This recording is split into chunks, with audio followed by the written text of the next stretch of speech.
세상에는 참 많은 슬픔이 있습니다. 그중에 가족을 잃은 슬픔, 자식의 인생이 송두리째 부정당하는 슬픔보다 더 큰 슬픔이 있는지는 모르겠습니다. 때로는 진영을 초월한 보편적인 인간으로서의 감정이 존재한다고 생각합니다. 이태원 참사로 자식을 잃은 부모들을 대하는 윤석열 정부와 서울시를 보며 유복하고 행복하던 한 가족이 붕괴되는 과정을 보며 히히덕거리고 지겹다고 비난하는 사람들을 보며 과연 인간의 본성은 선한가라는 질문을, 우리는 무엇 때문에 정치에 과몰입하는가를 다시 한번 묻게 됩니다. 튀르키예에서 지진으로 많은 사람들이 사망하고 가족을 잃었습니다. 제발 이번 주말에 교회에서 하나님을 믿지 않아서 벌을 받았다라고 하는 설교는 나오지 않았으면 좋겠습니다. 국적과 종교, 진영을 떠나 슬퍼하고 외면받는 사람들과 연대하고 그들을 위로하기 위한 방송 안원구TV 수요일 진행을 맡은 저는 열린민주당 대표 김상균입니다. 안원구TV의 주인장 안원구 전 대구지방국세청장님 나와 계십니다. 예, 반갑습니다. 안원구입니다. 네. 그런데 지금 인트로가 네. 꼭 김어준이 하는 그 김어준 생각 네네네. 그거 하는 거하고도 들리네요. 이게 낫죠. 아이고 뭐 철학의 깊이로 보나 뭐 사고의 폭으로 보나 김어준 생각보다는 안원구TV 수요일 방송 인트로가 훨씬 더 낫다라고 하는 자평을 하도록 하겠습니다. 사실은 웃기만 하기에는 좀 어수선한 이야기들이 좀 많았던 것 같아요. 예. 지금 이제 가장 큰 뉴스 중에 하나가 튀르키예. 예. 이전에 그게 터키라고 불리던 국가잖아요. 그렇죠. 예. 근데 저는 지진을 이렇게 큰 사망자가 나오는 지진을 처음 보는 것 같거든요.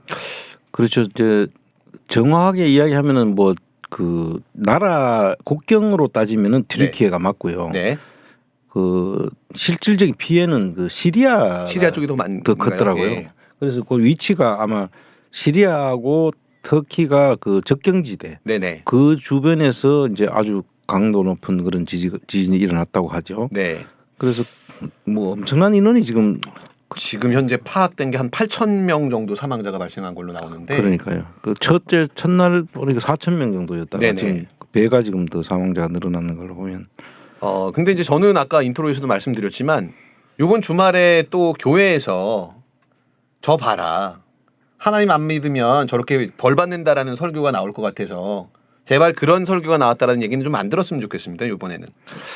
근데 사실은 뭐 그 신약 이후하고 구약으로 네. 나눠 보면 이슬람의 코란하고 이런 게 좀 다를 뿐이지. 네. 원래 믿는 신은 뭐 하나님이라고 봐도 무방하죠. 그렇죠, 이슬람도. 사실은 잘 모르시는데 이슬람은 뭐 다른 신을 섬기는 것처럼 얘기하는데 사실 하나님이다라고 하는 걸 똑같이 하는데, 뭐 예전에 이제 구약 시대로 올라가면 그 아브라함의 자식이 이삭이 있었고 또 이제 이삭을 낳기 전에 이스마엘이라고 하는 자식을 그 첩으로부터 낳는데 그 후손이 지금 이슬람이다라는 뭐 얘기들이 좀 많이 있더라고요. 예, 이제 그 원래 하인의 몸에서 낳는 사람 네네네. 쪽이 이제 장자고, 네. 그다음에 이제 그 원래 본부인한 데서 네. 난 사람이 둘째인데, 네. 그 이제 장자 상속 쪽으로 가야 된다라고 주장하는 게 이슬람 쪽이라고 보면 네네. 되는 거죠. 뭐 오늘 그런 이야기 하는 건 네네. 아니고. 맞습니다. 예. 자, 근데 뭐 자식과 가족 잃은 슬픔을 말씀드리는데 며칠 전에 굉장히 크게 화제가 됐었던 게 조국 장관이 지난주에 이제 유죄 판결을 받았고요. 예. 그 이후에 조민양이 인터뷰를 한 이제 영상이 굉장히 큰 화제가 됐어요. 네. 근데 생각보다 담담하고 생각보다 씩씩해서 보는 사람이 더 가슴 아팠던 것 같아요. 맞습니다. 저도 그 화면을 보면서 이제 물론 그 녹화해서 네네. 보여줬던 방송인데 제가 그걸 봤거든요, 그날. 네. 우연히 이제 그 김어준 뉴스공장을 보다 보니까 네.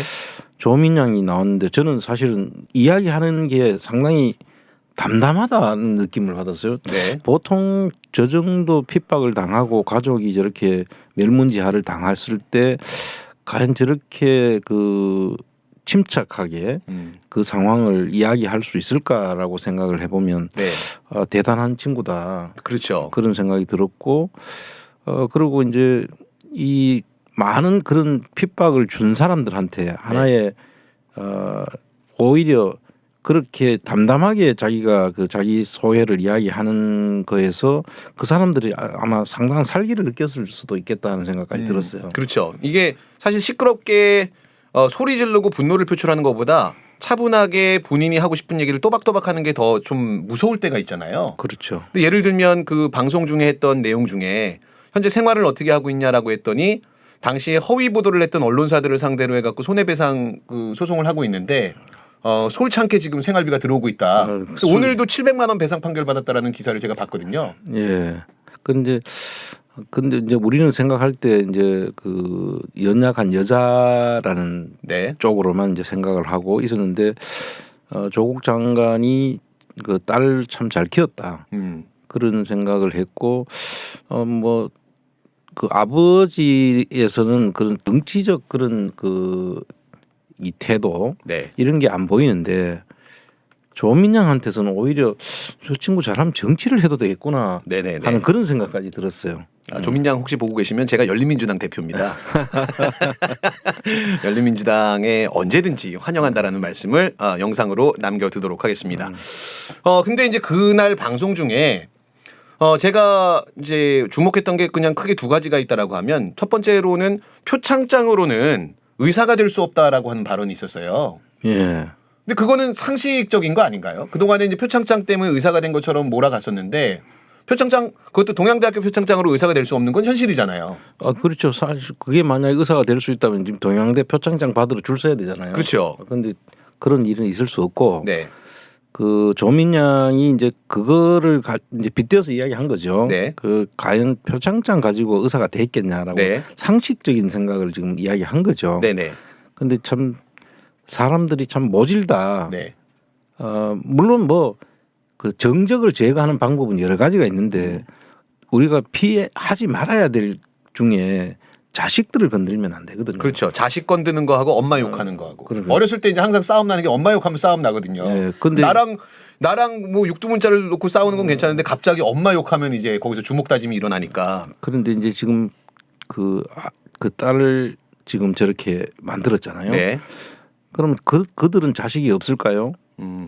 자식들이 다 있을 텐데 앞으로 이게 어떤 식으로 또 영향을 미칠지 참 네. 그래서 그런 이야기가 나오는 건 금기 사항이 있는 거잖아요. 네. 근데 그거를 넘어서서 저렇게 하는 건 정말 있을 수 없는 일들을 벌였다. 네. 이 얼마나 모진 정권인가 그 생각이 듭니다. 제가 이제 사실은 뭐 사교육 쪽에서 일을 해서 뭐 이런 관행들을 굉장히 많이 알고 있는데 사실 본인의 스펙을 조금은 부풀리는 게 그러니까 거짓말을 하는 게 아니라 내가 하나를 했다라고 하면은 열을 한 것처럼 포장하는 게 당시 입시 관행이었었거든요. 그렇죠. 네. 대체로 이게 무슨 그 조민양한테만 일어날 수 있는 일들은 아니었다고 봅니다. 예를 들어서 뭐 표창장도 그렇고 네. 지금 표창장 하나 안 받은 사람들이 어디 있으면 네네. 그리고 무슨 뭐 어디 봉사활동하고 이런 거 그 했다고 하면은 다 뭐 찾아가지고 부풀린 거. 그다음 학교에 뭐 예를 들어 또 그것도 있더라고요. 학교에 학폭 피해자가 돼가지고 못 네. 나갔는데 그거를 갖다가 그렇게 학폭 피해자라고 이야기하면 오히려 문제가 생길 수 있잖아요. 네네. 그러니까 그걸 가지고 뭐 현장 학습이라고 네. 둘러댔다든지 이런 걸 가지고 마치 거짓말했다. 그리고 우리 전 최강욱 의원의 사무실에서 네. 그 법률 그 사무실에서 인턴 말이 인턴이지 그냥 수습생이잖아요. 맞죠. 네. 그냥 가서 일 거들어주고 네. 심부름하고 뭐 심부름하고 이런 건데. 커피 갖다 주고 네. 이런 거거든요. 그런 걸 했다고 해가지고 그걸 가지고 또 그 범죄 행위로 시간이 안 맞네 뭐 이렇게 얘기를 하는데. 근데 그 판사하고 검사들 자식들 한번 다 전수조사를 해봤으면 좋겠어요. 그렇죠. 정말.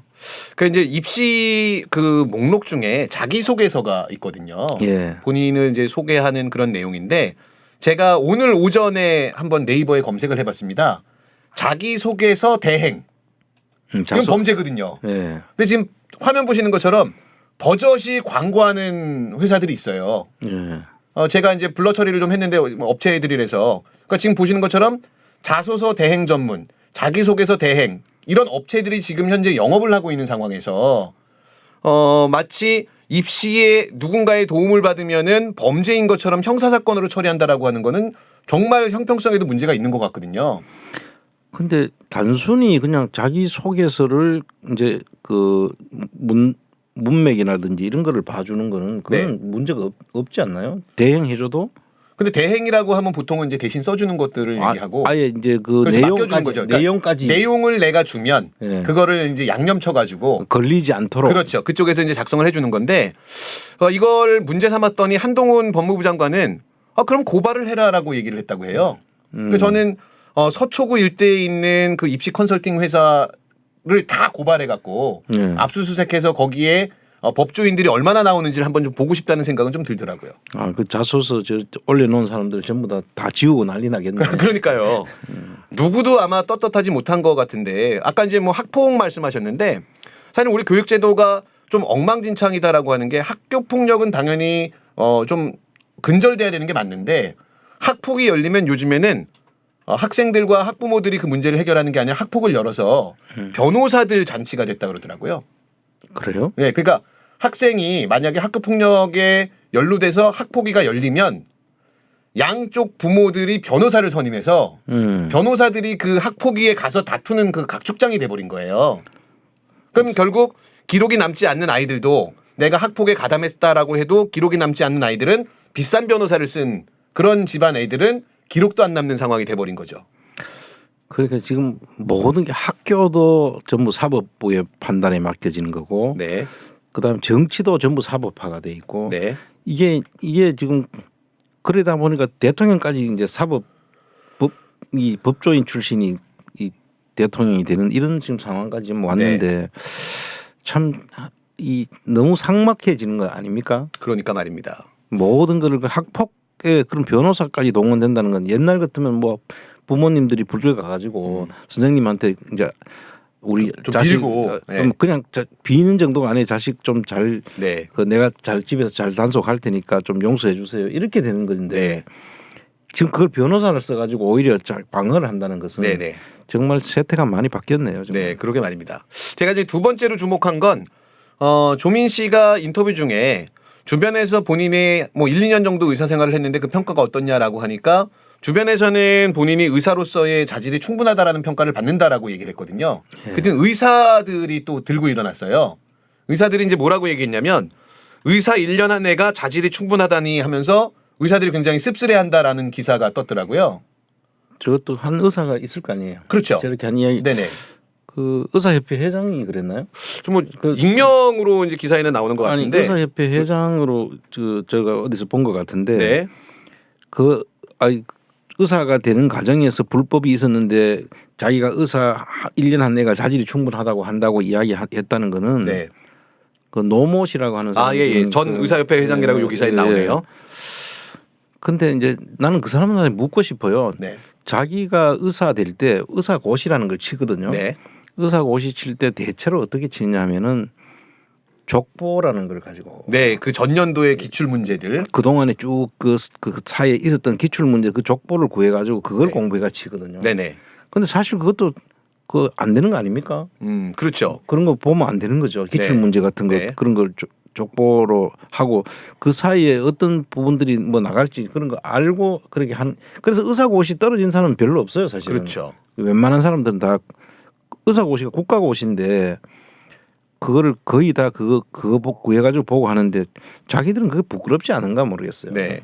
그래서 이제 의사고시 말씀하시니까 보통은 이제 의사고시 일정을 또 조율하는 게 그 과내에서 그 공부를 제일 잘하는 애들 얘네가 제일 먼저 보고 그러니까 일정이 그러니까 동일한 날에도 여러 번 보나 보더라고요. 예. 그러면은 그 제일 잘하는 애들이 그 어떤 것들이 나왔다라는 걸 그 뒤에 친구들한테 알려줘 갖고 똑같이 이제 학습해 갖고 시험을 본다라고 얘기를 하더라고요. 그 사실은 그 문제 저거잖아요. 네. 그것도 범죄. 그것도 범죄 행위가 되는 거죠. 이 논리로 보면. 전부 다 다시 잡아가지고 의사들 제대로 된 그 네. 사람도 그런 속에 속할 수도 있는 거예요. 그렇죠, 그렇죠.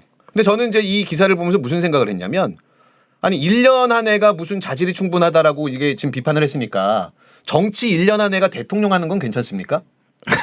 그러네. 그러니까 이 정치를 1년도 안 한 애가 이 나라를 좌지우지하는 대통령이 되고 있는 세상에서 의사 1년 했는데 자질을 운운하는 게 문제가 있다라고 하면 그 전에 아마도 저는 이분들이 윤석열 씨를 지지했을 거라고 판단이 되는데 본인들의 정치적인 그 관점부터 먼저 비판해야 되는 게 아닌가라는 생각이 들었어요. 아주 정확한 지적이었습니다. 네, 네.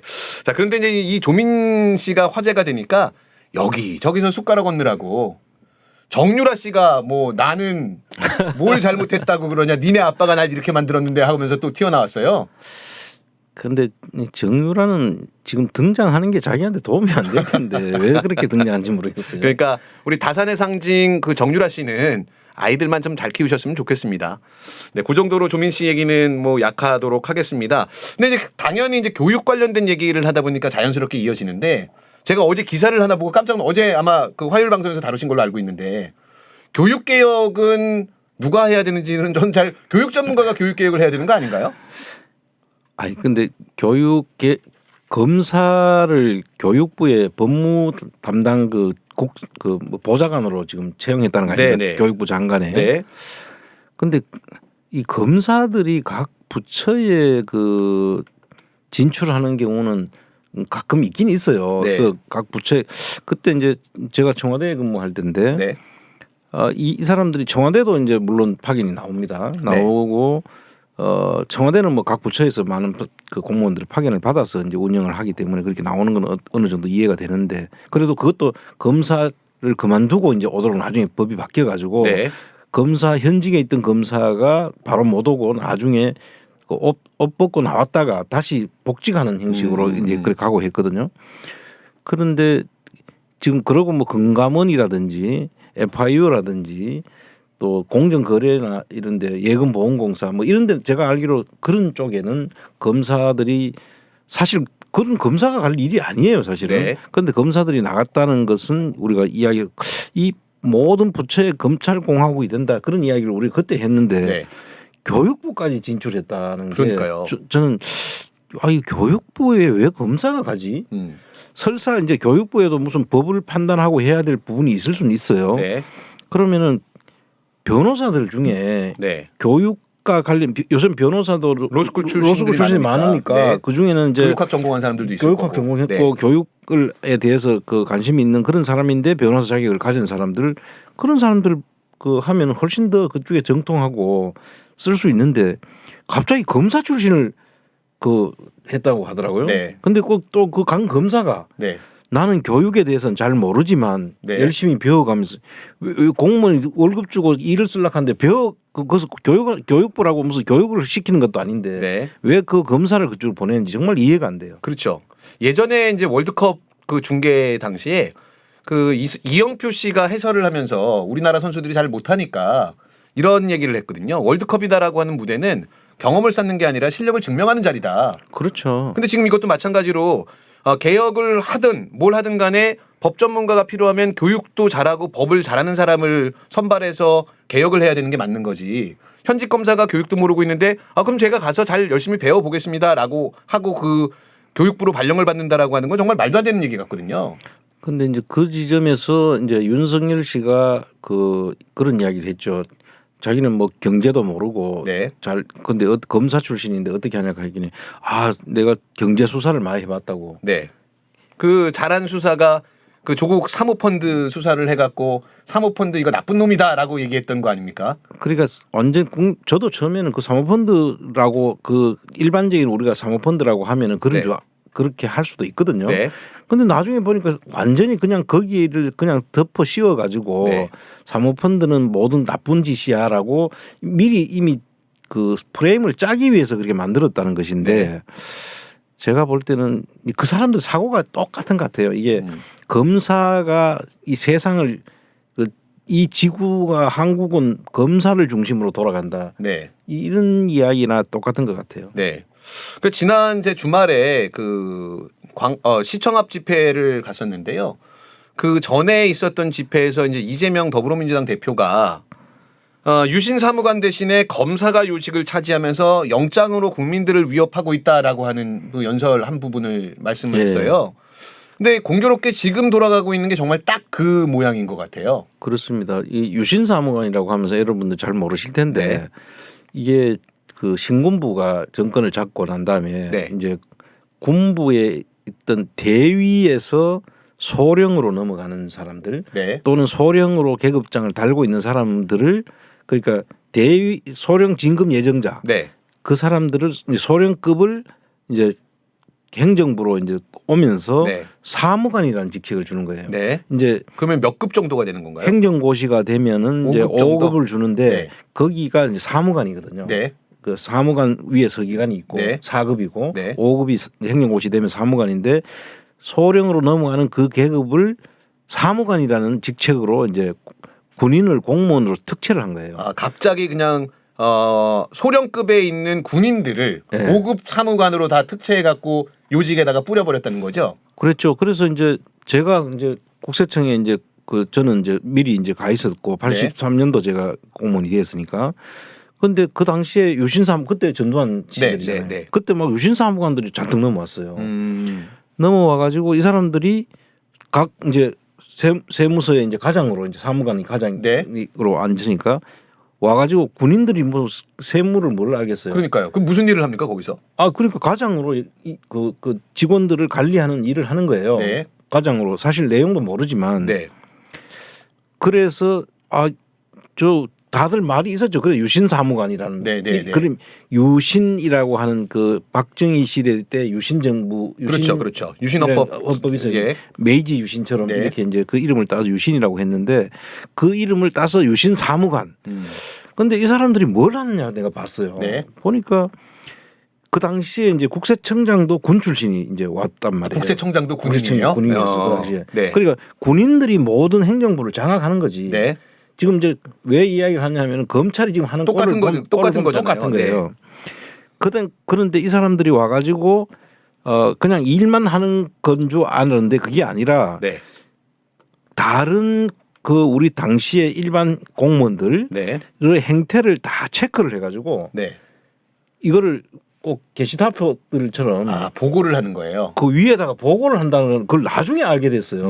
그 처음에는 뭣도 모르고 같이 어울렸는데 네.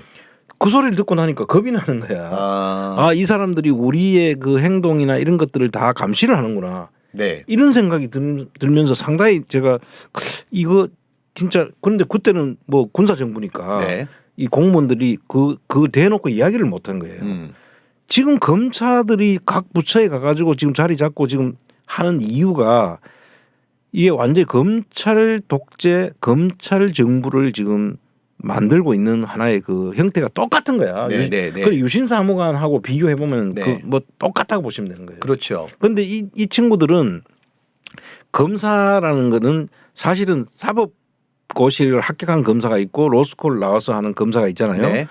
지금 검사들은 원래는 사법시험이 합격하면 다 5급들이에요. 네. 그래서 사법시험을 합격했다고 하더라도 다른 행정부처에 가면은 그냥 5급으로 사무관으로 이제 보통 되거나 네. 심지어는 요즘은 사법시험 됐다고 해서 7급으로도 가기도 하고 8급으로 네. 더 가기도 해요. 그 변호사가 됐다 하더라도. 그런데 이제 임용고시라는 게 이제 행정고시하고 사법고시는 사법시험이고 네. 그 행정고시는 임용고시예요. 네. 그러기 공무원이 바로 되는 거고 네. 사법시험은 자격시험으로서 변호사 자격이 주어지고 네. 다시 검사로 임용이 되거나 판사로 임용이 돼야 이제 임용이 되는 그 공무원이 되는 거거든요. 네. 그런데 왜 이 사람들한테 직급을 자꾸 높여주느냐? 직급을 높인 게 아니에요, 사실은. 네. 왜 이게 이야기 나오냐면 그 당시에 군부에서 이 검사를 완전히 그 머슴 부리듯이 부렸잖아요. 네. 그 사람들이 자기들이 그 총칼로 정권을 잡았는데 이게 이제 법에 대해서는 자기들이 모르니까 통치를 하기 위해서 자기들의 종처럼 부린 게 그 검사였어요. 그래서 검사들을 이용해 가지고 국정원에도 보내고 막 그 청와대도 쓰고 하면서 검사들을 활용을 했는데 이제 그때 가서 그 밑에 그 개노릇을 하던 그런 검사들이 이제 세상이 바뀌어가 이제 자기들 세상이 되는 거예요. 네. 그 이제 그때 생각을 지금 하고 있는 것이 아닌가 하는 생각이 좀 드는 거죠. 그때 이제 자기네들이 머슴처럼 살았는데 우리가 주인 돼서 다른 애들을 머슴처럼 한번 부려보겠다. 지금 딱 그 모양을 그대로 하고 있잖아요. 네네. 그런데 그때 당시에 검사들하고 판사들한테 왜 그러면 직급을 자기들은 그 검사는 상급이라고 주장을 해요. 네. 처음엔 4급이라고 하더니 이제 지금은 상급이라고 주장을 하는데 사법시험 되면 상급이다. 이래서 그 행정고시하고 사법고시를 자꾸 차별을 두는 것처럼 이야기하는데 똑같습니다. 똑같은데 문제는 뭐냐면은 그 당시에 신군부에서 이 사람들을 자기들이 쓰면서 다른 그 사법을 직접 적용하고 판단을 하는 그런 판사와 검사들한테는 월급을 많이 줘가지고 그 다른 생각 돈에 대한 이 부정한 돈을 받지 못하도록 하자는 취지에서 월급을 올려준 거거든요. 네. 그런데 그거를 마치 직급을 자기들한테 준 것처럼 그렇게 이야기. 그래서 지금 검사들은 이렇게 검사장만 돼도 차관급이라고 자기들 네. 주장을 해요. 그게 말도 안 되는 이야기거든요. 그 똑같은 직급을 월급을 더 주는 걸로 해가지고 지금 자기들은 그 직급에 맞는 자리를 간다고 하면서 그래서 이 행정고시 출신들하고 그 청와대에 나와 있을 때도 서로 그런 부분들에 대해서 알력이 상당히 많았어요. 자, 지금 뭐 들으시면서 느끼셨겠습니다만 행정공무원을 하시던 우리 청자님께서 이 검사에 대한 울분이 정말 어마어마하구나. 그 당시에도 검사들이 정말 갑질을 했구나라는 게 느껴지는데 저는 이런 말씀 되게 좋아하거든요. 저처럼 이제 87년 민주화 이후에 태어난 사람들은 옛날 이 할아버지들 얘기 그 군부 독재 막 이런 거 정말 태어나기 전에 있었던 이야기들은 굉장히 좀 궁금하잖아요. 그래서 아마 우리 시청자분들은 경험하신 분들도 있고 저처럼 87 체제 이후에 태어나신 분들은 좀 이런 부분들이 역사가 반복된다. 청산되지 않은 역사가 반복된다라고 하는 말씀으로 이해를 해 주시면 좋을 것 같습니다. 네. 자, 그런데 오늘 이제 사실은 제일 큰 이슈는 오늘 낮에 이상민 장관 탄핵안이 가결이 됐어요. 예. 근데 그 이상민 장관 탄핵안은 사실 좀 시기적으로는 좀 늦은 감은 없지 않아 있죠. 많이 늦었죠. 그때 그 12구 참사 사실 나기 전에 네. 이상민이 경찰국을 만들려고 하면서 네. 이 경찰 장악을 시도할 때부터 이 사람은 여기 있어서 안 될 인간이구나 네. 이런 생각을 우리가 했고 네. 그런데 그걸 그냥 놔두는 바람에 12구 참사라는 게 사실은 빚어진 거예요. 그렇죠. 그렇게 이어질 수 있죠. 사실 그때 당시에 이미 이상민이라는 자를 그 자리에서 우리가 퇴출시켰으면 네. 어떻게 보면은 제대로 된 사람이 왔으면 그런 일까지는 안 벌어졌을 가능성도 있는 거죠. 네. 물론 가정에 의한 이야기지만 네. 그때 이미 그때 이 민주당이나 이런 데서 그런 그 문제 의식을 가지고 했다면 참 어땠을까 하는데 그건 다 놓쳐버린 거죠. 네. 그래서 지금 와서 하는 것이 만시지탄이지만 그래도 뭐 늦었지만 해야 된다. 네. 그래서 뭐 잘했다 저는 그렇게 생각을 네, 하고요.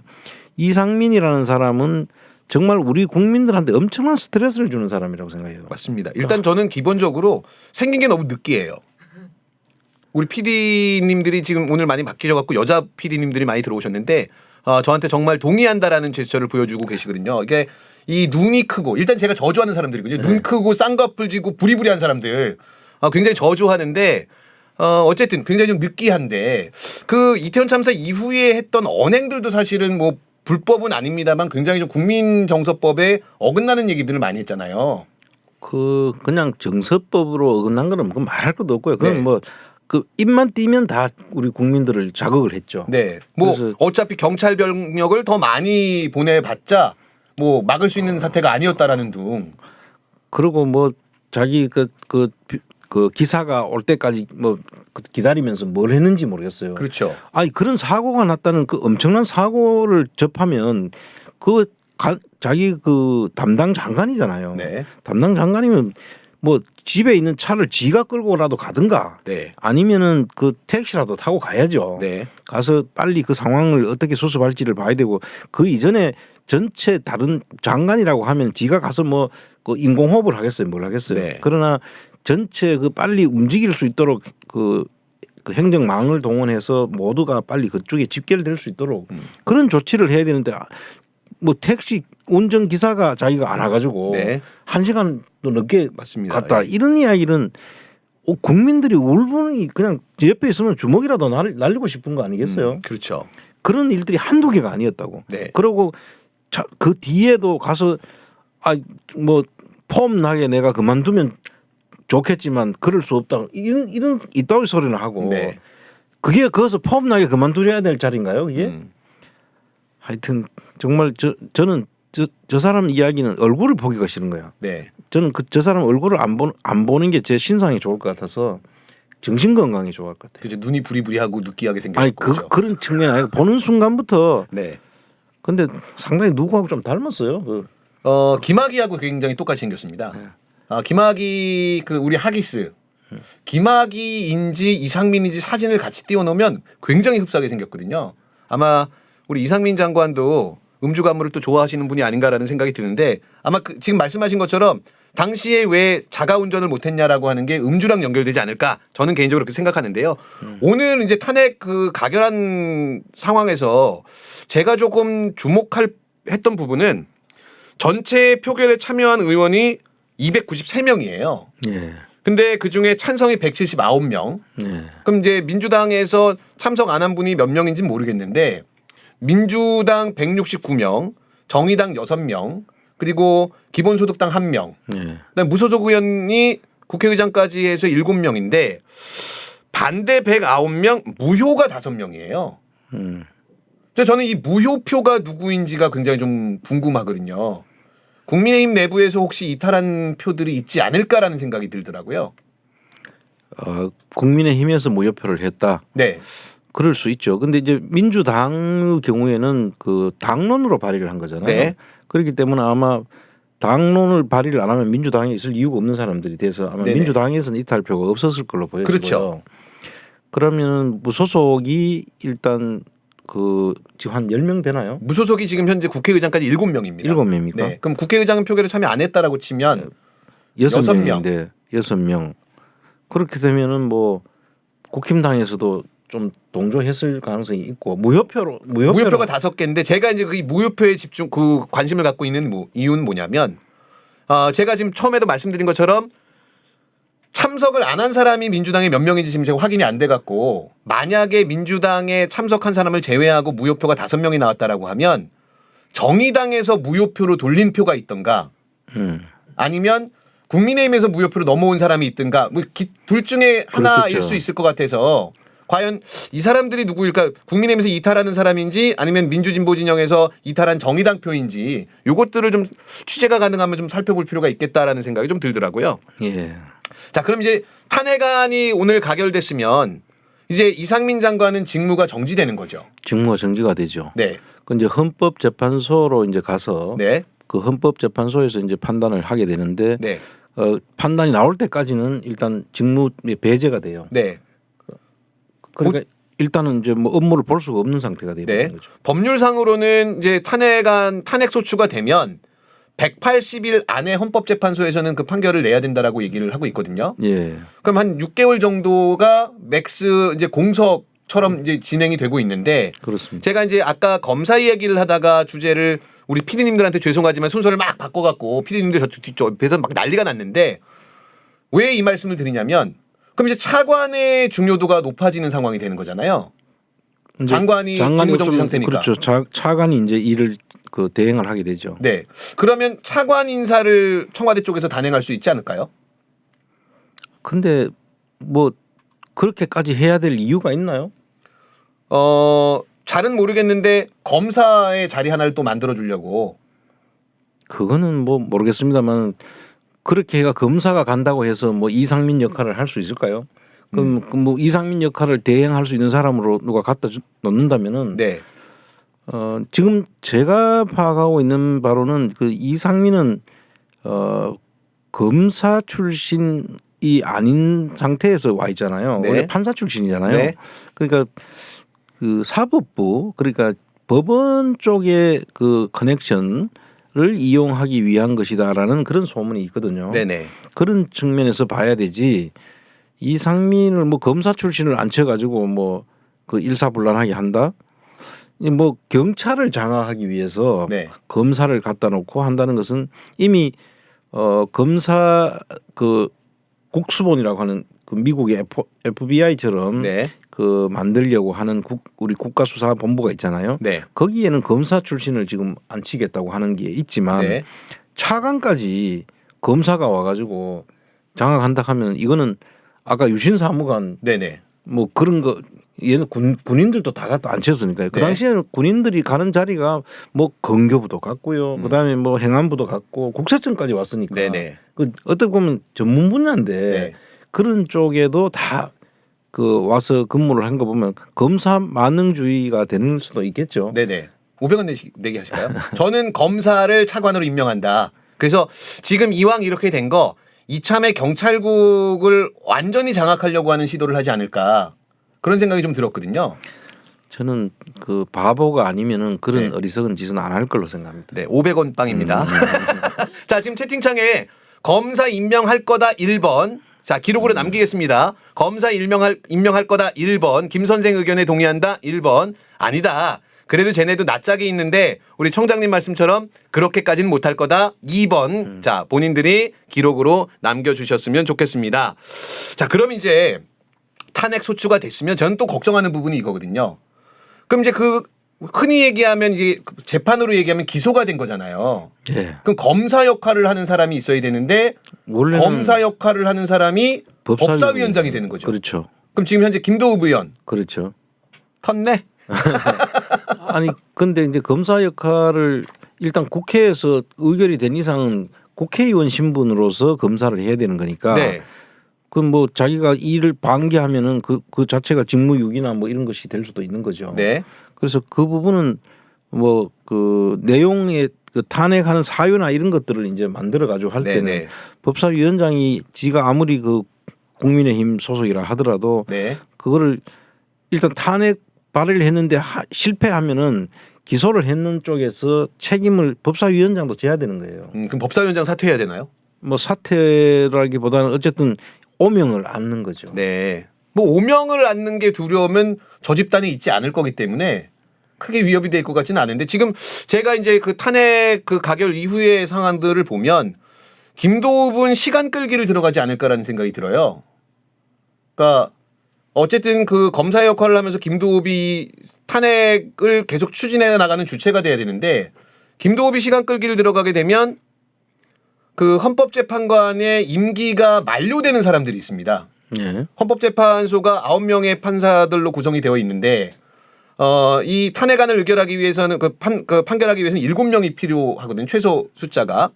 근데 그 중에서 2명이 곧 3월 4월이면 임기 종료돼서 7명 중에 1명, 2명만 그 반대를 하면 이게 기각된다라고 하는 가능성이 있어서 좀 시간 끌기를 들어가지 않을까라는 걱정이 좀 되더라고요. 근데 이제 우리가 단순히 이제 그 정치적인 정파의 흐름만으로 생각하면은 네. 그런 생각도 할 수가 있는데 네. 지금 이 이상민 탄핵과 관련해서는 네. 아마 국민적 여론이 네. 아마 절대 다수가 탄핵에 찬성을 할 거예요. 네. 그리고 지금 국회의원들도 79명이나 그 찬성했다는 이야기는 네. 이거는 뭐 그 3분의 2에 가까운 지금 그 탄핵 숫자잖아요. 그렇죠. 만약 그대로라면은 대통령까지도 탄핵할 수 있는 숫자예요. 3분의 2면은 180명이면 3분의 2가 되거든요. 네. 그런 정도로 지금 온 국민들의 그 염원 또 그 국민들의 생각을 대변하는 거기 때문에 그걸 만약에 이 뭐 또 정치적 그거 꼼수로 네. 저렇게까지 해서 탄핵을 안 시키려고 뭐 헌법재판관들 바뀔 때까지 기다리고 이렇게 하면은 다음 내년 4월달 되면 선거를 해야 되잖아요. 그렇죠. 선거 때는 그냥 심판 받는 거죠. 그러면 그렇게 됐으면 좋긴 하겠습니다만 저는 이제 걱정병 환자라서 얘네가 분명히 또 꼼수를 부릴 텐데 하는 생각은 늘 하고 있습니다. 그런데 분명히 헌법재판관들도 국민 여론의 그 추이를 보고 압력을 좀 느끼지 않을까요? 국민들이 계속해서 이상민 장관을 탄핵을 해야 된다라고 계속해서 주장하면 아무래도 그 판사들도 영향을 좀 받을 것 같은데. 네. 헌법재판소의 재판이라는 거는 헌법 가치를 수호하는 거잖아요. 네. 그렇기 때문에 헌법이라는 게 뭡니까? 결국은 우리 국민들이 원하면 헌법도 바꿀 수 있는 거예요. 네. 그래서 헌법재판소에서는 특히 이 여론의 영향을 많이 받죠. 네. 그러니까 국민들이 박근혜 탄핵 때 그 보셨잖아요. 네네. 그 촛불 그 집회라든지 그런 결과에서 우리 국민들의 염원이 녹아 있다 이렇게 판단을 했기 때문에 탄핵이 된 거지. 네. 그야말로 뭐 그 이 법률 심을 한다는 것은 사법부에서 판단하는 거고 네. 헌법재판소는 그런 영향이 큰 거예요. 그래서 헌법재판관들은 대체로 그 정치적 그래서 여야에서 추천하는 사람들이 그 그렇죠. 다 동수로 돌아가게 추천하는 되죠. 몫이 다 다르잖아요. 네네. 그런 정도로 그런 고려를 하기 때문에 헌법재판관들이 아무리 그때 당시에 박근혜 쪽에서 추천한 사람도 많았거든요. 네. 그럼에도 불구하고 탄핵이 된 것은 국민 여론이었다. 네. 그래서 국민 여론이 상당히 중요하죠. 그러면 지금부터 어쨌든 간에 주변에 계속해서 이 문제를 알리고 SNS에 공유하고 안원구 TV 구독하고 좋아요 누르고 하면 아무래도 도움이 되겠네요. 그렇죠? 그럼요. 그건 절대적입니다. 네, 방금 전에 안원구 TV 구독 좋아요에서 희미한 미소가 청장님 입가에 머물다가 갔다라는 거 꼭 기억하시고 좋아요 구독 눌러주시면 좋겠습니다. 청장님은 그러면 이 탄핵안은 통과될 거다. 물론 국회는 통과됐는데 결국은 탄핵될 거다라고 예측을 하시나요? 그렇죠. 이제 아까 여론도 중요하고 네. 또 이상민 씨가 이 탄핵이 되려 그러면은 일단 헌법 밑에 있는 법률 위반이 돼야 되거든요. 네네. 그래서 그 법률 위반 사항으로 지금 상당히 많은 것들이 나온 걸로 알고 있어요. 네. 청문회에서 나왔고 또 국회 위증도 뭐 있었는 걸로 보이고 네. 그런 부분들을 헌법재판관들이 판단을 하겠죠. 네. 그래서 어쨌든 뭐 저는 헌법재판소에서 통과되는 것은 제가 별로 의심치 않습니다. 네. 오늘 근데 그 반응을 보니까요. 그 여당에서는 이 이상민 탄핵은 이재명 방탄용이다. 저는 이 방탄이라는 얘기는 어디다가 다 갖다 붙이는 이 국민의힘을 보면서 나는 그거는 BTS 영향인 것 같아. 아니 제가 BTS는 건드리지 마십시오. 아니 큰일 납니다. BTS의 그 방탄소년단이라는 그 방탄이 예전에는 그런 방탄이라는 이야기 잘 안 했거든요. 네. 방탄은 뭘 하려하는데 이제 이 방탄 저거로 막는 거잖아요. 방패로. 네, 네, 네. 근데 지금 이재명이 무슨 방탄을 뭐 하고 있습니까? 네. 계속 부르는 대로 지금 계속 지금 세 번째 지금 곧 출석하지 않습니까? 네. 그게 무슨 방탄이면 아예 안 불러도 안 나가고 뭐 너가 하든지 말든 배째라 이렇게 나와야지 되는데 뭐 지금 수사 받으러 나오라고 하면은 뭐 고분고분 지금 다 따라가고 그렇죠. 있잖아요 지금. 저는 그래서 차라리 민주당에서 그 의원들을 방탄 의원단을 하나 만들었으면 좋겠어요. 이재명과 방탄 의원단 해가지고 그 숫자 맞춰갖고 이렇게 검찰 출두하면 그 방탄 의원단만 같이 이렇게 동석을 한다든가. 이재명은 안 가고 방탄 의원단만 네, 보내고. 방탄용이라고 하니까 방탄용입니다. 이렇게 하면 어떨까 싶은데요. 참 이런 이야기를 하고 있다라고 하는 것 자체가 좀 자괴감이 들 때가 있어요. 그러니까 법률에 대해서 헌법을 수호하고 하는 기관들도 이게 마치 여러 가지 변수를 고려해야 되고 될지 안 될지 국민의 입장에서 걱정해야 된다라고 하는 게 이게 2023년 민주주의 대한민국인가라고 하는 좀 씁쓸함이 들고 있습니다. 지금 이상민이라는 사람을 저렇게 탄핵을 한 게 아마 사상 초유고. 네, 맞습니다. 이게 헌정질 이래 처음일 거예요. 네네. 과거에 탄핵이 없었냐 하면 네. 있었어요. 네. 탄핵 그때 이 민주당 출신 그때 김두관 씨도 탄핵인가 뭐 됐고 그 당시에 박근혜 정부의 농수산부 장관도 탄핵이라는 이야기가 있었어요. 네. 근데 이렇게까지 탄핵 소추 절차를 가진 않았지만 네. 탄핵하겠다는 이야기가 있으면서 그 사람들이 자진 사퇴를 했어요. 그렇죠. 그런데 지금 정말 뻔뻔한 정부인 게 이 방탄 정부 같아. 네. 무슨 우리 국민들 이야기를 전부 방탄으로 다 그냥 그렇죠. 막아내는데 이건 방탄소년단한테 누가 되는 이야기인데. 네. 어쨌든 이런 식의 이 정부가 정말 이 얼굴이 한 5cm 좀 되는 것 같아. 그렇죠. 염치가 없는 거죠. 그러니까 말씀하신 것처럼 기존에는 조금만 그 구설수에 오르고 무리가 된다라고 하면 자진 사퇴를 하거나 아니면 뭐 해임을 시키는 그런 절차들을 밟았는데 정말 지금 9개월이 지나도록 점점 권력에 취해서 본인들이 원하면 뭐든지 할 수 있다라고 하는 태도로 국민들을 뭐 흔히 말하는 뭐 동물 취급하는 뭐 이런 정부가 아닌가라는 생각이 들었어요. 어쨌든 국회의원들이 국민의 대의기관인데 3분의 2에 가까운 네. 국회의원들이 탄핵을 한 거잖아요. 네. 그러면 국민들 3분의 2가 지금 너 얼굴 보기 싫어 이런 거잖아요. 그리고 그 사람이 만약에 돌아오게 될 자리에 다시 앉는다 치더라도 네. 그러되면 어떻게 되겠어요? 그 사람이 하는 일을 국민들이 수긍하고 정부가 하는 일에 그냥 따라갈 수 있겠어요? 행안부가 하는 그 특히 경찰이 모든 하는 일을 그 앞으로 우리는 거부하겠어 이렇게 나오면은 네. 정말 어떻게 되겠냐고. 그래서 이런 사태가 오기 전에 정치적 해결을 해야죠.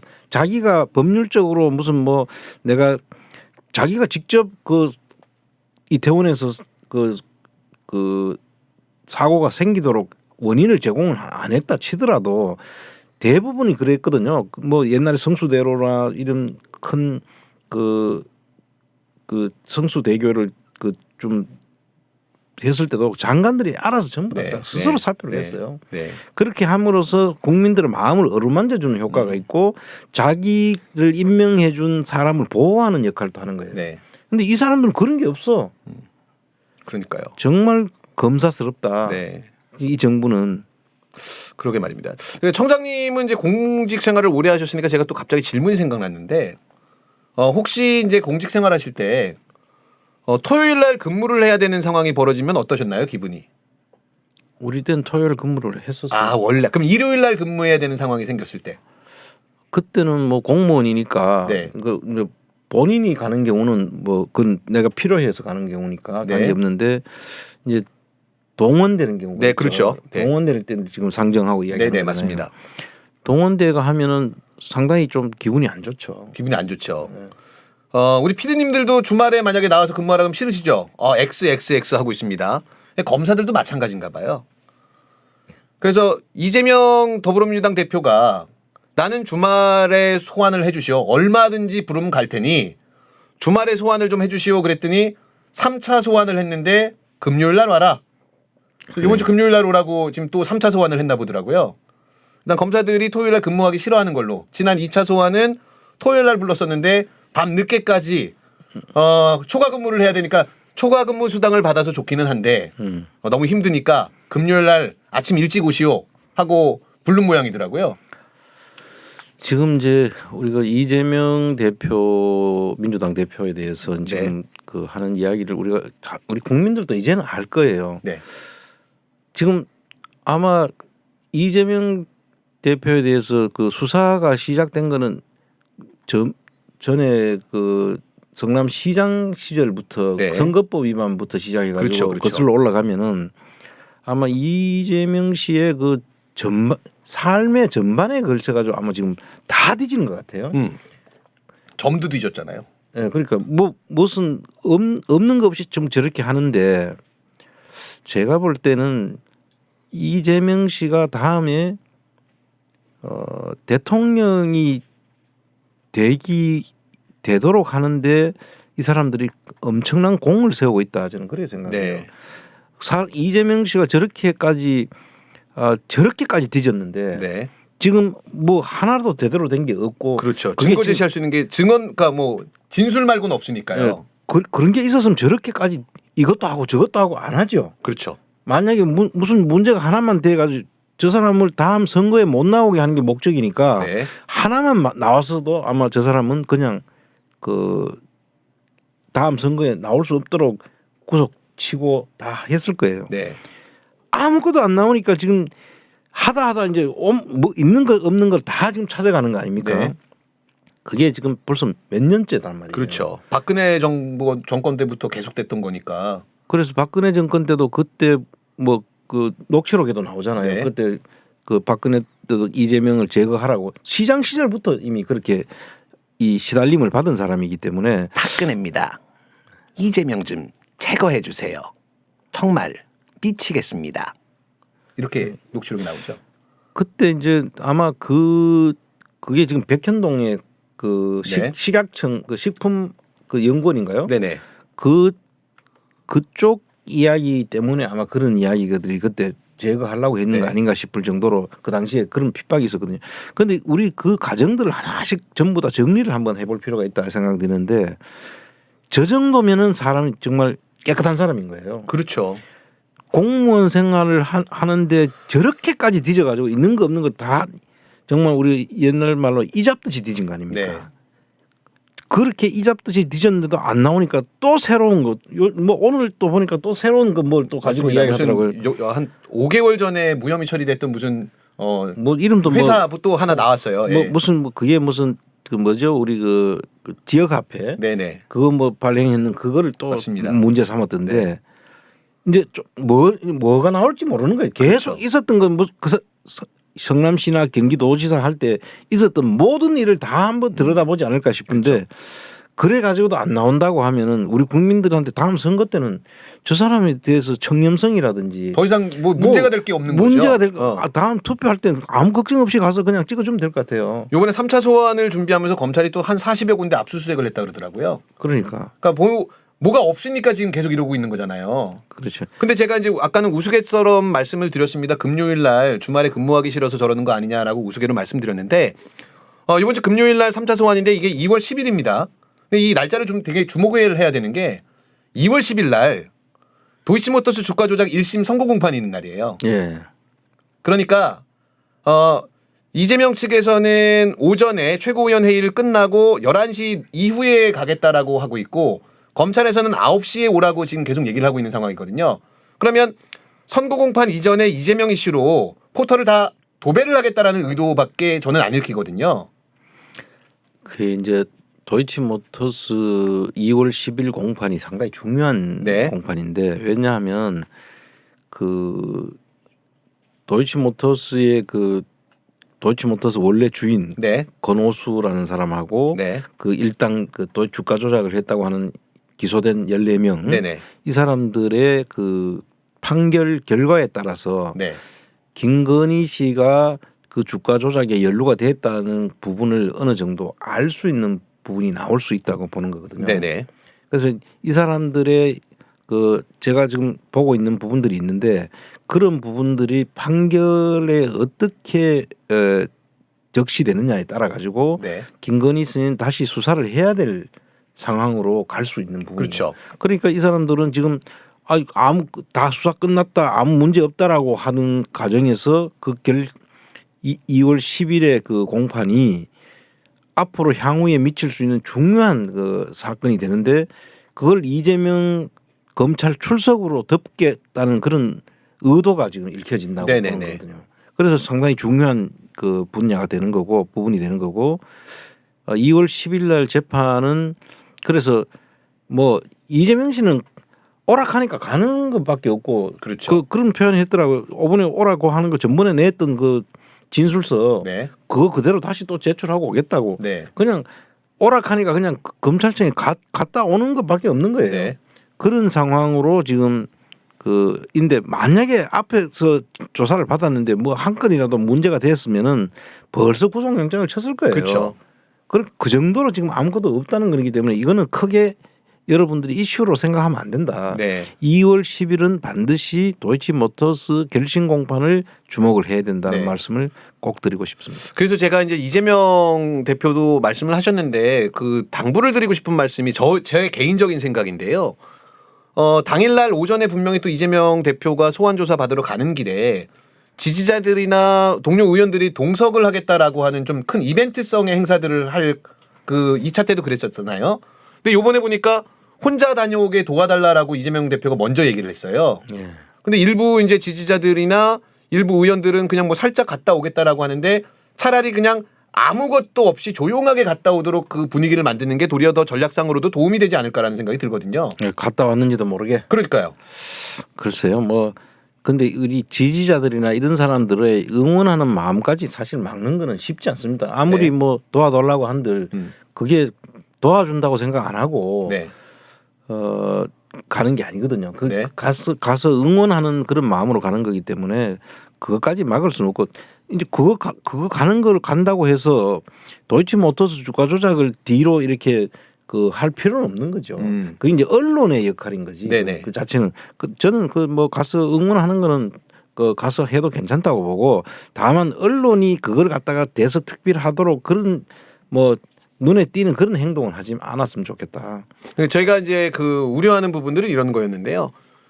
지지자들이 이제 응원을 하면서 서초동에 집결을 하게 되면 이재명 대표 입장에서는 지지자들한테 고마우니까 중간에 차량을 정차해서 그러니까 뭐 손이라도 한번 흔들어주고 인사를 하고 갈 수밖에 없어지잖아요. 그럼 이제 언론이 말씀하신 것처럼 그 영상을 잡아서 라이브로 계속 돌리더라고요. 그러니까 그 시간에 차라리 그냥 조용히 만약에 대표가 조용히 출두한다라고 하면 차를 타고 그냥 중앙지검으로 들어갔다가 그냥 조용히 다시 나오면 되는데 그 언론한테 그런 영상 자료들을 안 줬으면 좋겠다라는 생각이 들어서 그 말씀을 드린 건데. 근데 이제 TV조선 같은 데서는 네. 지지자가 안 나가잖아요. 예를 들어서 안 나가면 안 나왔다고? 이제 지지자들이 이제 돌아섰다. 포기했다, 돌아섰다. 그 이재명 이제 외롭게 이제 혼자 갔다 이렇게 하겠죠. 그럴 수도 있죠. 네. 그럼 차라리 그거는 그 사람들은 이렇게 하든 저렇게 하든 맞습니다. 네네. 이 목적을 가지고 쓸 사람들이기 때문에 그걸 안 함으로써 그 사람들이 안 할 거라고 생각하는 것은 그거는 아주 순진한 생각이다. 네, 맞습니다. 제가 좀 생각이 좀 짧았는데 또 한편으로는 혼자서 이렇게 묵묵히 수사를 받으러 가는 그 대표를 영상으로 담아내서 그렇게 좀 심파극을 만들어도 좋지 않을까라는 생각이 좀 들어서 그 말씀을 드렸었어요. 자, 그러면 이제 3차도 사실은 조사 과정이나 뭐 혐의에 대해서 크게 걱정할 부분은 없는 걸로 봐도 되는 거죠. 아니 이제 뭐가 있을지는 모르지만 네. 지금까지 지금 드러난 걸로 대장동이니 뭐 그것 때문에 이야기가 뭐 백현동이니 뭐 위련이 지금 이야기하는 거 보십시오. 좀 뭐 몇 가지가 되잖아요. 지금. 네. 그또 그 뭐 송금 뭐 대북 송금 사건 네네. 그 이야기도 지금 계속 그냥 흘리잖아요. 그런데 가서 그 보수 유튜버들이나 보수 일간지에서 그 이야기했던 거 요번에 가면 바로 그냥 거기서 그 자리에서 체포당할 것처럼 이야기하죠. 네. 한 번도 그런 적이 없잖아요. 네네. 그럼 나와가지고 무슨 아무 뭐 그걸 가지고 구속영장을 친다는지 그런 일이 있었으면 지금까지 오지도 않았다는 생각이 들고요. 그렇다고 안 나온 게 지금 새롭게 나올 수도 없고 전체적인 흐름으로 봐서는 이미 그 이재명 수사는 거의 지금 그 우리가 파장이라 그러나요? 네. 그런 상태까지 갖는 상태라고 저는 보고 있습니다. 근데 이제 대북 송금 말씀하시니까 또 제가 빵 터졌던 게 생각이 나는데 북한 애들은 참 친절한가 봐요. 그 영수증을 끊어줬다 그러더라고요. 아 그래요? 그 김성태가 300만 달러를 뭐 해가지고 영수증을 끊어줬다. 북한으로부터 받은 송금한 영수증도 받았다. 뭐 이런 얘기를 하는데 아니 영수증을 진짜 받았던 사실이라면 네. 그건 사업인 거겠죠. 그렇겠죠. 사업하고 할 때는 서류를 남기니까. 네. 그런데 대북 이재명을 대북식 한데 만약에 그걸 영수증으로 끊어줬다고 네. 하면은 그거는 그걸 영수증으로 남기는 사례는 없죠. 네. 그럼 지금 만약에 실제로 나는 영수증이 있다고 하면은 네. 그건 그야말로 그 김성태 뭐 히토류 사업이라든지 무슨 뭐 북한을 상대로 하는 무슨 사업하는 그 계약을 하고 그게 지나간 돈이 아닌가. 네. 지금 이제 기사 보시면 김성태가 북한에서 받은 800만 달러 영수증을 검찰에 제출했다. 뭐 이렇게 얘기가 나왔는데 저는 그러면 누가 영수증 끊어줬을까가 너무 궁금한. 김정은 해갖고 사인 이렇게 아니 네 받았더래요. 뭐 해가지고 끊어준 건가. 그러니까 예를 들어서 이게 만약에 진짜 그 이재명 방북을 관련한 거라면 영수증을 끊어줄 수가 없죠. 지금 말씀하신 그러니까요. 대로 네. 웃기는 거잖아요.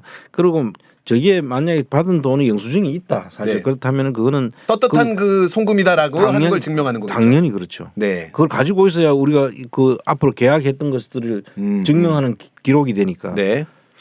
네, 뭐 지금 오늘 또 중요한 그 한 꼭지만 더 다루면요. 최근에 이제 국민의힘이 참 재밌어요. 국민의힘의 어제 그 나경원 표정 보셨나요? 달개비 앞에서 찍은 사진 봤죠. 네네네. 네. 저는 나경원을 정말 너무너무 싫어하는데 어제는 좀 짠하더라고요.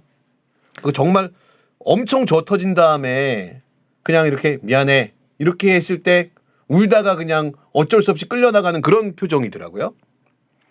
근데 그 사람도 사람이잖아요. 네. 다 그렇게 뭐 그 정치 생명을 끊어 놓을 정도로 그렇게 막 그 몰아가지고 온 국민들이 이제 쟤는 이제 앞으로 정치가 끝났어 네. 하는 정도로 몰아놓고 가서 거기 손 내미는 거 아무리 정치가 네. 이게 희화됐지만은 정말 제가 볼 때는 그건 인간으로서는 할 짓이 아니다는. 저건 정말 저거 보면서 정치는 보통 사람이 하는 게 아닌 것 같다라는 생각이 들더라고요. 그 찾아가는 것도 그렇고 또 응해야 되는 것도 그렇고. 김 선생님 그거 할 수 있을 것 같아요. 제가 또 하면 저 잘할 수 있습니다. 아, 근데 저 사진 보면서 나경원이 저렇게 메이크업이 안 돼 있는 사진은 또 처음 봤어요. 흰머리도 많이 보이고. 요즘 정말 힘든가 봐요. 아니 근데 김 선생은 저 정도 보고 할 수 있다고 하면 정치해도 되겠어요. 네, 저는 정말 왜냐하면 저는 국민의힘 저런 세력들이 없어지게 하는데 저런 세력들과 싸우기 위해서다라고 하면 젖먹던 힘까지 다 짜내서 그리고 가장 내 깊은 곳에 악랄한 모습으로 싸울 자신이 있습니다. 정말 네. 안철수하고 김기현하고 이제 둘 다 사실 어떻게 보면은 저는 두 싸움이 네, 뭐 전혀 그냥 재미만 있어. 그러니까요. 그러니까 구경을 하는 사람 관전자의 입장으로 우리 강 건너 불구경한다 그러잖아요. 정말 재밌겠다. 네, 근데 누가 되든 간에 네, 우리한테는 무조건 도움이 될 것이다. 그렇죠. 그러니까 지금은 누가 돼도 아무 관계 없는 거예요. 네, 네, 우리 이제 소싸움 시켜놓고 이기는 소 우리 소 하면 되는 거예요. 네, 근데 아마 두 사람 다 다음 이 윤석열 정부의 상당한 그 방법은 다르겠지만 네. 피해를 줄 것이다. 저는 누가 더 큰 피해를 줄 것이냐 그 부분만 보면 될 것 같아요. 저 윤석열의 힘이 빠지기만을 기다리고 있는 사람들이 아주 바글바글하지 않을까라는 생각이 들어요. 그러니까요. 어제 이제 그 카톡 중심으로 그 태극기 어르신들이 돌려보던 그 카톡이 있었어요. 예. 근데 거기에 우리가 예전에는 이번 총선은 한일전이다 뭐 이런 식으로 진보 진영에서 이렇게 유권자들의 투표 동료를 하고 그랬잖아요. 근데 3월 8일은 남북전이다라는 그 포스터가 돌았거든요. 남북전요? 네. 그러니까 3월 8일 날 전당대회는 남한과 북한의 싸움이다라고 하는 프레임으로 포스터를 만들었어요. 태극기 어른들이. 네. 근데 남한 쪽은 파란색인데 김기현, 북한 쪽은 빨간색인데 안철수. 안철수가 왜 빨간색이 되는 거예요? 안철수를 지금 대통령실에서도 종북으로 몰이를 하고 있거든요. 아 그래요? 그 신영복 선생이 돌아가셨을 때 참 맑은 분인데 안타깝다라고 했다고 이 공산주의자를 그 칭송했다라고 하면서 종북몰이를 하더라고요. 오늘 뭐 시간이 다 될 오늘 이 부분은 이야기할 게 좀 많은데. 네네. 어쨌든 지금 시간이 다 돼가지고 네네. 다음에 한번 네네. 하기로 하고 어쨌든 이제 안철수는 다음 대선을 바라보고 있는 사람이잖아요. 네. 김기현은 이 윤석열의 그 정부를 뒷받침할 수 있는 검찰공화국을 뒷받침하는 그냥 하나의 그 도구. 네. 그래서 그 사람들 사이에 둘이의 그 싸움을 하고 보면 되는데 지금 김기현과 그 안철수의 싸움이 아니고 네. 윤석열과 안철수의 싸움이 된다고 저는 보고 네. 있습니다. 어쨌든 안철수로서는 지금 만약에 안 한다고 하면 결국은 안철수는 끝이거든요. 네. 정치생 지금 포스터 보이시는 것처럼 김기현은 분명히 아바타가 맞는 것 같아요. 파란색입니다. 근데 저 포스터에 보시면 제가 빵 터졌던 게 제일 억울한 사람이 이재명 대표인 것 같아요. 다 국민의힘 싸움하고 있는데 이재명 대표를 껴놓고 저기에 네네. 그리고 제가 저 이제 세 번째 칸에 보면 이재명 대표도 있는데 이제 가장 웃긴 건 나경원이 이제 김기현이랑 손을 잡았잖아요. 그럼 종북 좌파하고 지금 손을 잡고 선거 운동을 하고 있는 게 되는 거잖아요. 나경원이 지금 종북 좌파 쪽에 지금 빨간색 첫 번째 줄에 안철수 뒤에 나경원이 있는데 그럼 김기현하고 손 잡는 거는 그럼 어떻게 되는 거예요? 그럼 이제 간첩하고 이제 내통하고 있는 게 되는 거죠 김기현이. 그러니까 아바타 역할을 제대로 못 하고 있는. 네, 정말 엉망진창인 수준의 이런 정치가 국민의힘 쪽에서는 벌어지고 있는 것 같습니다. 네. 자, 근데 싸우면 싸울수록 우리 진보 진영에게는 도움이 되고 아마 중도의 유권자들은 정말 지긋지긋해하지 않을까라는 생각이 좀 들었어요. 네, 선생님 오늘 뭐 끝으로 한 말씀 부탁드리도록 하겠습니다. 사실 저는 오늘 이 돌아가는 상황을 보고 네, 김기현과 안철수가 왜 저렇게 싸우는지와 네. 앞으로 안철수는 뭐를 목적으로 하고 있고 윤석열은 뭐를 목적으로 하기 때문에 이렇게 김기현을 내세웠을까? 네네. 이런 부분들을 좀 이야기를 하고 싶었는데 네네. 시간이 너무 흘러서 그렇죠. 다음 시간에 더 이 싸움이 본격화됐을 때 그때 이야기를 하면 더 좋을 것 같은데 그럼 하나만 딱 여쭤보고 끝내겠습니다. 안철수는 완주를 할까요? 안철수는 철수할 가능성이 높다고 봅니다. 철수할 가능성이 500원 걸어놨는데. 네. 어쨌든 그러면 안철수가 철수한다라고 하면 김기현과 천하람의 대결로 또 이어질 수도 있겠네요. 이준석 그러니까 윤석열과 이준석의 싸움으로 결국은 그 또 돌아갈 수도 있겠네요. 이 싸움은 뭐 어느 정도는 지금 윤석열 정부가 지금 그 당무에 저렇게 개입하는 걸로 봐서는 네. 어쨌든 윤석열의 승으로 끝날 가능성은 저는 높다고 보고 네. 그게 이거는 승리를 할 수 있지만 다음 총선과 지금 결과적으로 이 사람들이 그 목전에 있는 그것만 보는 거예요. 네. 그러니까 총선과 다음 대선에서는 폭망할 가능성이 아주 높다. 그런 생각해 봅니다. 네. 자, 오늘 뭐 준비한 소식은 여기까지인데요. 뭐 이미 다 알고 계시는 내용들도 있으실 거고 또 오늘 처음 새로운 의견으로 들은 부분들도 있을 겁니다. 윤석열 정부의 참 국민으로서 살아가는 게 하루하루 자괴감이 넘치지만 그래도 옆에 좋은 분들, 우리 진영의 새로운 사람들을 만날 수 있는 또 그런 계기도 된다라는 점에서 큰 위안을 삼습니다. 윤석열 정부 퇴진 그날까지 우리 안원구 TV는 여러분과 연대하고 함께할 것을 약속드리면서 저는 다음 주에 인사드리고 우리 청장님은 내일 저녁 8시에 또 인사드리도록 하겠습니다. 감사합니다.